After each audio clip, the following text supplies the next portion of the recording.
Hello everyone and welcome back. In today's video, we are going to learn how to add music to Instagram post after posting. Now firstly, open the Instagram app on your cell phone.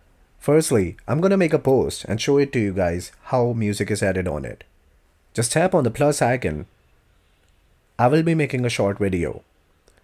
Now from here, you can just select the filter. Now tap on add music.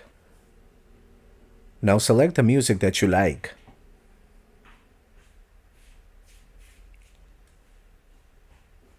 And proceed with the post. And there you go, you have posted it. I'm gonna show the post to you.